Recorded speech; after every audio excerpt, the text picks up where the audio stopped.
1절에 보시면 하나님 아들 예수 그리스도의 복음의 시작이라 그런 말씀이 있습니다. 그리고 2절에 보면 선지자 이사야 글에 보라 내가 내 사자를 내 앞에 보내노니 그가 내 길을 준비하리라 했습니다. 내 길을 준비하리라. 그래서 주의 길을 준비하라 그런 제목으로 하나님 말씀을 이 시간에 함께 나누고자 합니다. 그리고 3절에 보니까 광야에 외치는 자의 소리가 있어 이르되 너희는 주의 길을 준비하라 그랬죠. 주의 길을 준비하라. 그대로 주의 길을 준비하라. 그런 제목입니다. 지난 해에 1년 전에 이 성탄 때 이때 주신 말씀이 마태복음 2장 1절에서 11절에 말씀을 주셨습니다. 그때 제목은 성탄의 의미다. 그런 말씀을 주셨는데 여러분 기억하실지 모르지만 그 동방 박사가 예수님에게 세 가지 예물을 드렸습니다. 그 세 가지 예물을 갖고서 그 속에서 우리가 성탄의 의미를 찾아봤는데 첫 번째는 예수님께 드린 황금 예물은 왕으로 오신 그리스도를 의미하는 것이다.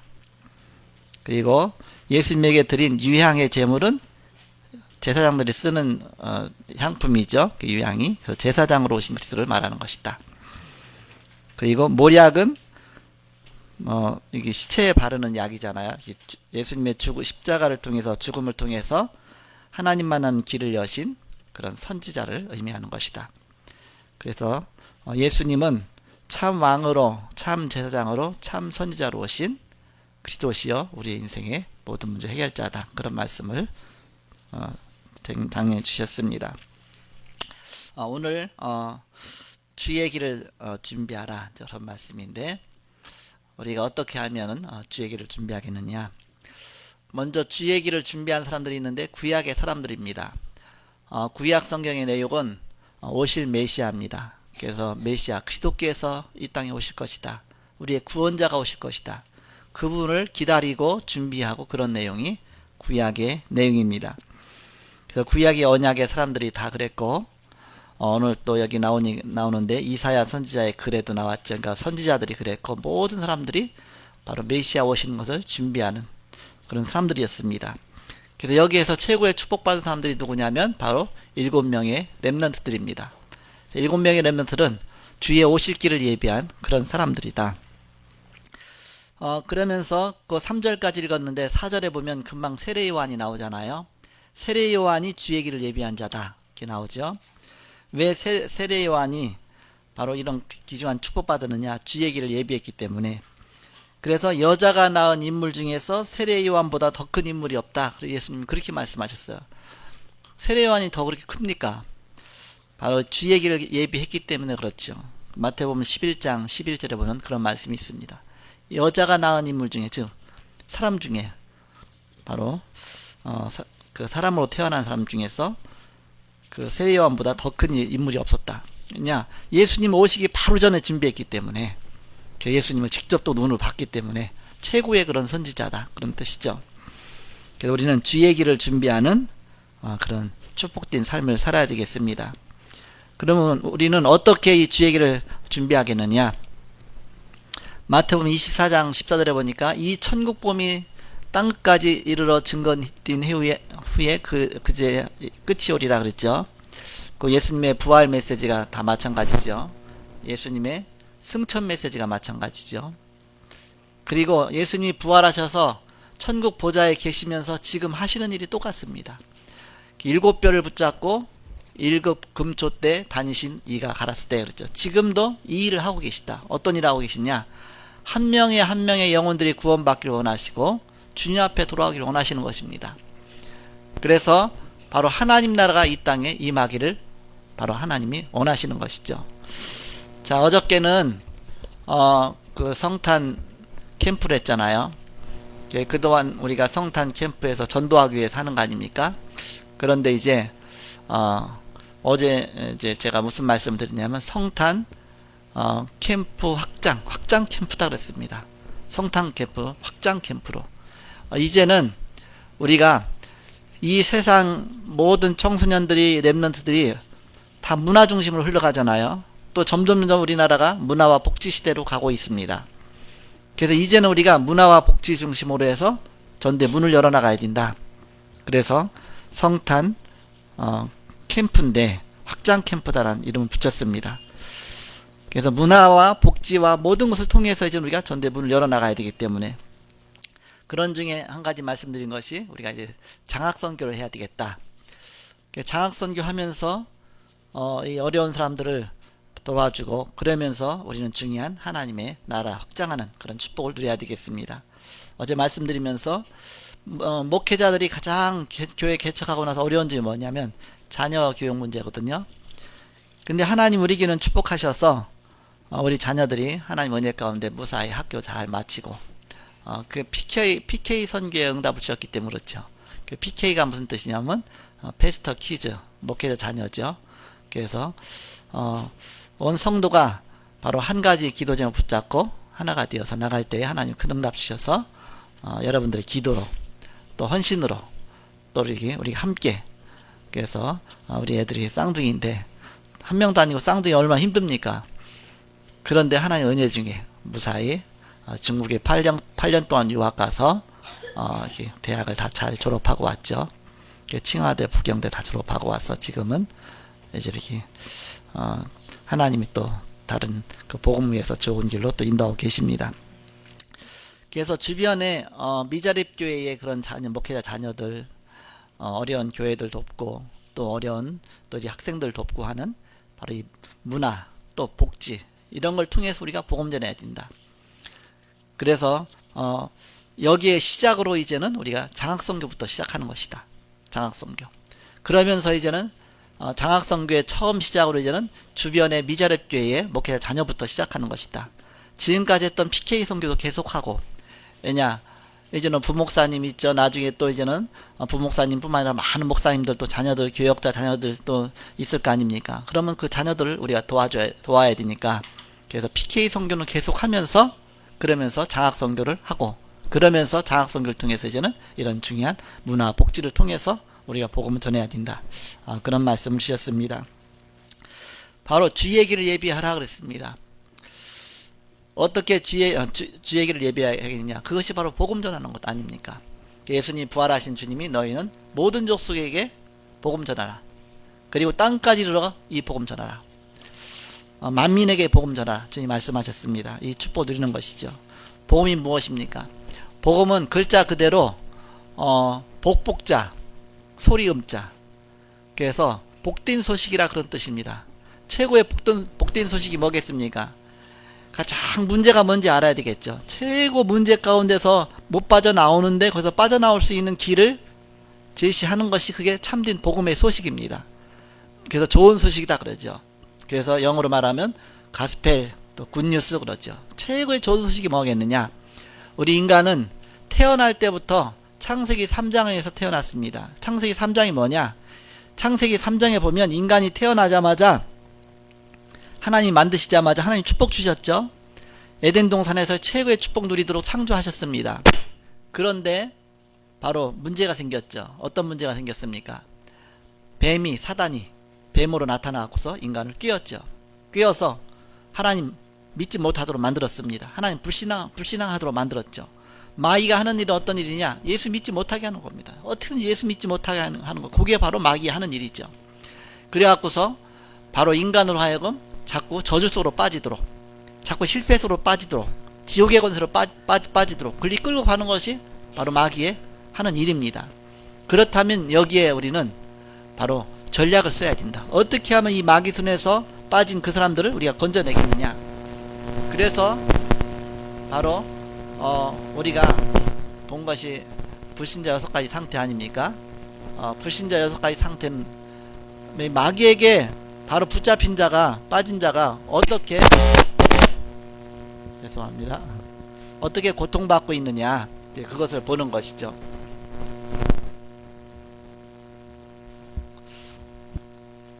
그래서 첫째 바로 하나님 떠난 인간은 하나님 자녀였었는데 마귀 자녀처럼 사는 겁니다. 너희는 너희 아비 마귀에서 났으니 너희 아비의 욕심을 너희도 행하고자 하느니라. 늘 마귀 자녀처럼 살아가는 거예요. 그러니까 시달리는 겁니다. 그래서 신분 자체가 마귀 자녀다 보니까 늘 마귀의 욕심 따라 사는 겁니다. 그러다 보니까 이제는 정신적으로도 시달리죠. 영적으로 시달리죠. 꿈의 악몽에 시달리죠. 뭔가 이 땅에서 막 늘 끊임없이 사단에 속지. 어떤 때는 막 귀신도 보죠. 어저께 우리 박하영 자매가 이 간증한 내용에 나오지 않습니까? 자기는 귀신을 보면서 살았다고 그러잖아요. 바로 우리가 복음 알지 못하면서 빠져나올 길이 없습니다. 그래서 하나님의 아들이 나타나신 것은 마귀의 일을 멸하라 하십니다. 이 속에서 빠져나오는 길을 주셨는데 그것이 바로 하나님의 아들로 오신 그리스도시죠. 하나님이 이 땅에 그리스도로 오셨습니다. 그래서 우리에서 십자가에 죽으시고 우리의 모든 문제를 다 해결해 놓으셨습니다. 이것이 복음이다. 가장 최고의 좋은 소식이다. 그래서 예수님 믿는 순간, 내 마음에 모시는 순간, 영접하는 순간 하나님 자녀가 되는 것입니다. 신분이 바뀌는 것입니다. 신분이 바뀌는 순간 내가 시달리던 것이 사라지고 이제는 마귀 자녀였었는데 신분이 바뀌어서 하나님 자녀가 되고, 옛날에는 마귀 따라서 따라서 살았었는데 이제는 하나님 따라 살고, 마귀 따라 사는 삶이 어떤 삶입니까? 가서 굿하고 점치고 토정 비결 보고 또 날짜 잡고 편히 살 수가 없어요. 이사하더라도 그냥 이사할 수가 없습니다. 날짜를 잡아야만 이사해요. 결혼해도 함부로 이사할 수가 없습니다. 뭔가 사주팔자 다 봐야 돼요. 죽어서도 함부로 갈 수가 없어요. 이렇게 막 묘자리 다 방향 정해야 되고 얼마나 매어 삽니까? 그게 마귀 자녀입니다. 그 하나님 자녀는 죄와 사망의 법에서 너를 해방하였습니다. 여기서 완전히 해방받은 것이 하나님의 자녀입니다. 영접하는 자 곧 그 이름을 믿는 자에게는 하나님의 자녀가 되는 권세를 주셨으니, 바로 예수님 영접하자마자 하나님 자녀로서 이제는 이 모든 것을 해방받고 진리를 알진 진리가 너희를 자유케 하리라, 이 축복을 누리며 사는 것이죠. 그래서 우리는 이 축복을 받았습니다. 이제 예수님이 우리 안에 들어와 계십니다. 영접한 그 순간부터 우리는 신분이 바뀌었습니다. 그렇다면 이 축복을 이제는 나는 다른 사람에게도 전해 주겠다. 그래서 이것이 얼마나 귀중하냐. 예수님이 이거 하기 위해서 이 땅에 오셨습니다. 이 일을 위해서 십자가에 죽으셨습니다. 우리를 구원하시기 위해서 또 구원의 축복 누리게 하기 위해서 부활하셨습니다. 그 부활의 축복으로 우리와 영원히 함께 하시죠. 그러면서 마지막 이제는 승천하실 때 주신 말씀이 너희는 온 천하에 다니며 만민에게 복음을 전파하라 그랬죠. 믿고 세례를 받는 자는 이런 표적이 따를 것이다. 예수님 직접 세례를 받으라 그랬어요. 왜? 그게 믿음의 표현이니까. 믿고 세례를 받는 자는 이런 표적이 따를 것이다 그랬죠. 그래서 이런 귀중한 축복 주신 것이죠. 그렇다면 우리가 이 땅에 사는 동안 이 축복을 전달하는 것이다. 예수님 오시기 전에는 예수님 오실 것을 예비하는 자들이 최고의 축복 받았어요. 그것이 구약의 사람들이요 7명의 렘넌트입니다. 이제 예수님 오셨거든요. 오셔서 구원의 사역을 다 이뤄 놓으셨습니다. 자, 이제부터는 예수님이 다시 오실 것을 준비하는 것입니다. 그래서 주의 길을 준비하라. 우리가 예수님이 다시 오실 것을 준비하는 것입니다. 어떻게 준비합니까? 마태복음 24장 14절에 보니까 이 천국 복음이 땅까지로 증거된 후에 그제야 끝이 오리라 그랬죠. 이 천국 복음이 땅까지 증거되는 것, 그것이 바로 주님의 원하시는 길이다. 자, 이것이 무엇이냐? 주의 길을 예비하는 것은 본론 첫 번째로 나의 미래, 나의 종말에 대비하는 전도운동이죠. 이것이 바로 주의 길을 준비하는 것입니다. 이 답을 감람산에서 40일 동안 주신 것입니다. 이 답이 아니면 우리는 원래대로 돌아가는 겁니다. 창세기 3장으로 다시 돌아가는 겁니다. 그럼 이 땅에서 가장 바로 실패한 생활을 살 수밖에 없잖아요. 요셉이 이것을 발견했죠. 창세기 3장 1절에서 5절에 처음부터 요셉은 이 언약을 딱 붙잡았습니다. 가장 비참할 때 붙잡았어요. 깨달은 거거든요. 아, 내 힘으로 안 되는구나. 복음이 아니면 절대 안 되는구나. 이것을 이제 깨달은 것이죠. 그리고 출애굽기 3장 18절에서 20절 모세가 이 언약을 붙잡았어요. 피 언약 붙잡고 예배드려라 그랬죠. 그래서 그 언약 붙잡고 노예 가운데 해방받고 모든 운명 가운데서 해방받았죠. 그 사무엘이 축복을 받았습니다. 사무엘상 3장 1절에서 18절에 19절에 보니까 이 축복 누리니까 사무엘의 말이 한마디도 땅에 떨어지지 않았다 그랬죠. 다윗이 축복을 누렸습니다. 사무엘상 16장 13절입니다. 다윗이 이것을 깨달으니까 이날 이후로 그랬습니다. 여호와의 신이 다윗에게 임했다. 우리도 똑같습니다. 깨닫는 그날부터 성령이 우리에게 역사하시고 우리와 동행하시고 예레미야가 이것을 깨달았습니다. 예레미야 33장 1절에서 3절에 보니까 미래에 대한 것들을 예레미야가 깨닫고 또 기도하고 응답받았죠. 이사야 선지자가 깨달았는데 이사야 6장 1절서 13절에 보니까 바로 이것을 보고 렘넌트 세워야 되겠다. 바로 그런 중요한 방향을 잡은 것이죠. 그리고 초대교회가 이 부분을 제일 잘 깨닫고 제일 잘 누렸습니다. 그래서 초대교회가 이스라엘의 멸망을 알았고, 그러면서 앞으로 이스라엘 멸망할 걸 알았고 그걸 대비하고, 그리고 마게도냐의 멸망을 대비하고 로마의 재앙을 대비하고 바로 복음 전하면서 그 현장 영혼을 살린 것입니다. 자, 두 번째입니다. 우리가 어떻게 주의 길을 준비하겠느냐? 바로 우리가 이 언약 붙잡고 중요한 거 세 가지 응답 받는 것이죠. 잘못 각인 내린 거, 잘못 뿌리 내린 거, 잘못 체질된 거, 이거 바꾸는 것이다. 개인에게 있는 각인 뿌리 체질이 있습니다. 이것이 바뀌어야 되죠. 이것 때문에 복음이 안 들어가니까, 이것 때문에 우리가 복음 누리지 못하니까 이걸 바꾸는 것이다. 교회에 잘못 각인되고 뿌리 내리고 체질된 것이 있습니다. 이거 바꾸는 것입니다. 우리의 사명이 있죠. 그리고 현장에 각인 뿌리 체질 있습니다. 이걸 바꾸는 것입니다. 이때 말씀이 살아나고, 이때 성령의 역사하시고, 이때 사단 권세가 무너지는 것이죠. 자, 마지막 세 번째입니다. 우리는 이때부터 바로 전도자의 새로운 피조물의 축복을 누리는 것이죠. 이미 우리는 새로운 피조물이 되었습니다. 예수 영접하는 순간 바로 재창조의 축복을 받은 것입니다. 로마서 16장에 이제 언약 붙잡고 새로운 피조물처럼 이제는 이 언약 붙잡고 나가는 것이다. 어떤 언약입니까? 나는 목회자와 전도자의 보호자 역할을 하는 것이다. 바로 온 성도가 붙잡아야 될 언약이지만 특별히 권사님들이 각인시켜야 돼. 이것을 나는 보호자다. 나는 교회의 식주인이다. 모두가 다 붙잡아야 되지만 특히 장로님들이 이것을 언약으로 붙잡고 자꾸 각인시키는 것이죠. 나는 복음의 동역자다. 우리 안수 집사님들, 청년들, 나는 복음의 동역자다. 함께 같이 이 복음을 위해서 함께 짐을 지고 가는 자다. 각인시켜야 되죠. 그리고 평신도들은 나는 친척이요, 인정받은 자요, 사랑하는 자요, 수고하는 자요, 이런 쪽으로 자꾸 각인. 내가 복음 때문에 내가 이렇게 친척은 아닌데 친척처럼 또 인정받은 자가 되고 또 사랑하는 자가 되고 또 수고하는 자가 되고 복음 때문에, 복음을 위해서. 교역자들은 로마서 16장 17절에서 20절의 말씀처럼 사단을 너희 발 아래서 상하게 하시라. 사단이 무너져야 하나님 나라가 임하죠. 로마서 16장 25절에서 27절에 영세전부터 감췄던 복음의 비밀이 이제 나타난 것인데 이 복음의 비밀이 영세토록 있을 것이다. 흑암 꺾는 영적 싸움하는 자로. 그래서 바로 이 사단을 꺾기 위해서 우리는 팀목해야 한다. 하나가 돼서 이 교회 살리고 현장 살리고 세계 살리는 것이다. 이 언약을 붙잡고 나가는 것입니다. 자, 결론 말씀입니다. 사도행전 2장 1절에서 13절에 보니까 오순절 날에 그랬습니다. 하나님의 시간표 가운데 하나님은 전도의 문을 여셨죠. 우리는 기도하면서 이 시간표를 보고 기도하는 것입니다. 그래서 어저께 성탄 축하 이렇게 문화 밤이 지났는데 2015년 성탄 축하의 밤은 어제로 끝난 것이죠. 다시 돌아오는 게 아니죠.